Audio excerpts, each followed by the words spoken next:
আমরা বিগত ক্লাসগুলোতে আসলে অনেক কিছু শিখলাম। আমাদের যেটা প্রায় 24-25টার মতো ক্লাস ছিল, যে থিম পরশ নিয়ে আমরা আসলে কি কি করতে হবে না হবে সব কিছু ইনক্লুডিং আমরা কিন্তু শিখলাম।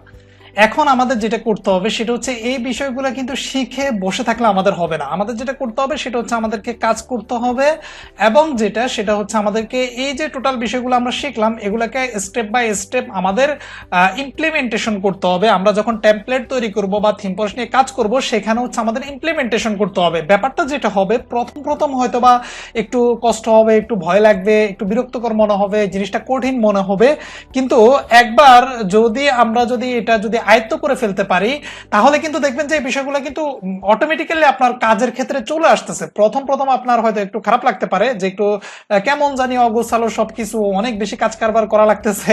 অন্য কোথাও যদি আমি টেমপ্লেট যদি কাজ করি তাহলে তো এত কিছু করা লাগে না। এই ক্ষেত্রে বিষয়গুলো যদি চিন্তা করেন তাহলে কিন্তু আপনার কাছে বিষয়টা একটু কেমন জানি অড মনে হইতে পারে। সো যেটা করবেন সেটা হচ্ছে, আমি যা যা দেখাইছি সবকিছু হচ্ছে আপনি হচ্ছে আপনার টেমপ্লেটে ইমপ্লিমেন্টেশন করবেন, অবশ্যই থিম ফরেস্টে সাবমিট দিবেন।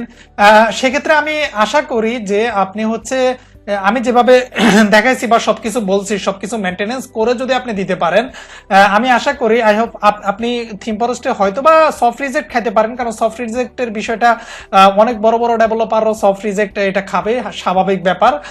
বাট হার্ড রিজেক্টের বিষয়টা আমি বলবো যে সেটা কখনো হবে না। আমি যে বিষয়গুলো আপনাকে দেখাইছি এগুলো যদি আপনি মেনটেন করতে পারেন প্রপার ওয়েতে, তো এখন যেটা করতে হবে আপনাকে, কিন্তু এই যে কষ্ট করে এত কিছু করলেন, শেষ পর্যন্ত আসলেন, আবার আপনাকে এগুলা এখন ইমপ্লিমেন্টেশন করতে হবে। তো আপনার সব ধরনের গাইডলাইন আমি কিন্তু দিয়ে দেওয়া ট্রাই করছি, আপনি কিভাবে একেবারে টোটালি হচ্ছে এ টু জেড বলতে পারেন। আসলে এত ডিপলি ভাবে কেউ আলোচনা করে এত কিছু বুঝায় কিনা, এবং আপলোড করা, প্যাকেজিং তৈরি করা থেকে শুরু করে প্রত্যেকটা জিনিস স্টেপ বাই স্টেপ বোঝানো হয় কিনা আমি জানি না।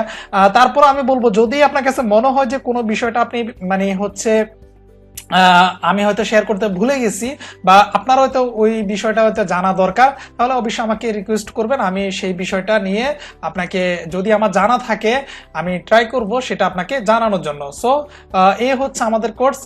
সবাই ভালো থাকবেন, থ্যাংক ইউ।